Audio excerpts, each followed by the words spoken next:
Hello बच्चों। तो हमारे पास एक क्वेश्चन है। Please read the question.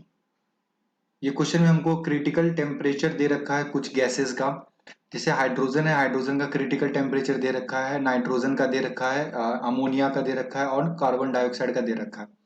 और हमसे पूछा जा रहा है from the above data what would be the decreasing order of liquefaction of this gases. ठीक है, तो आइए इस क्वेश्चन को सॉल्व किया जाए।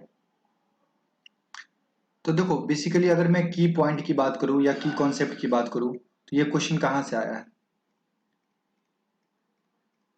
ठीक है, बेसिकली ये कुछ जो क्वेश्चन आया है ना, वह है liquefaction of gases. Liquefaction of gases. ठीक है, और यहाँ पे एक टर्म दे रखा है क्रिटिकल टेम्परेचर। तो आइए क्रिटिकल टेम्परेचर क्या होता है इसको समझें। तो अगर मैं डेफिनेशन की बात करूं तो क्रिटिकल टेम्परेचर होता है the temperature below which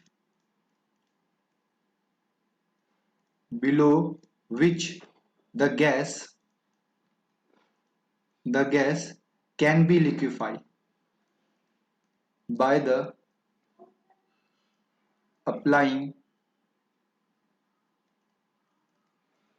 pressure।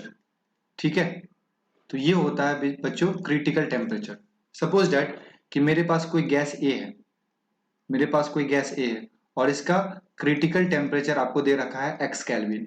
ठीक है, तो इसका मतलब ये हुआ कि जो हमारे पास गैस ए है वो एक्स केल्विन के नीचे, ठीक है, एक्स केल्विन के नीचे जो भी टेम्परेचर होगा उस टेम्परेचर पे वो गैस क्या हो जाएगा, पर्टिकुलर गैस लिक्विड के फॉर्म में चला जाएगा, उसका लिक्विफिकेशन हो जाएगा। ठीक है, तो एक बार डेफिनेशन वापस से देख लो। The temperature below which the gas can be liquefied by the applying pressure. ठीक है, तो यही हम लोग को ध्यान में रखना। और यहाँ पे एक पॉइंट और आप लोग को ध्यान में रखना है कि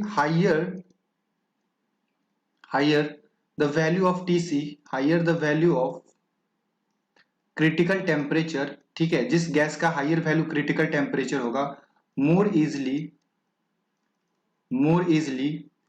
the gas can be liquefied, the gas can be liquefied. ठीक है, तो ये कॉन्सेप्ट को यूज करके हम लोग को क्या करना है, इस क्वेश्चन को सॉल्व करना है।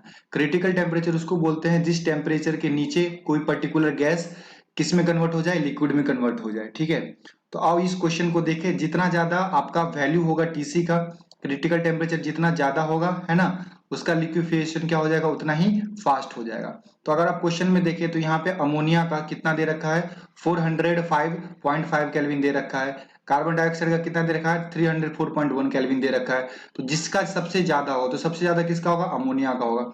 तो देखो 1 और 2 और 3 ऑप्शन में अमोनिया फर्स्ट में है। ठीक है, तो ये ऑप्शन 2 और 4 तो हमारा होगा नहीं। सेकंड में क्या आएगा, कार्बन डाइऑक्साइड। तो यहाँ पे देखो कार्बन डाइऑक्साइड सेकंड में। उसके बाद किसका आएगा, नाइट्रोजन का आएगा 126। उसके बाद किसका आएगा, हाइड्रोजन का आएगा। तो हमारा करेक्ट आंसर क्या होगा, हमारा करेक्ट आंसर होगा 1। ठीक है, तो ये आपको कॉन्सेप्ट समझ में आया है। आई होप कि ये कॉन्सेप्ट आपको समझ में आया हो। और बस इतना ही आपको ध्यान में रखना है कि जिसका क्रिटिकल टेम्परेचर ज्यादा होता है उसका लिक्विफिकेशन क्या होता है, ज्यादा होता है। ठीक है, थैंक यू।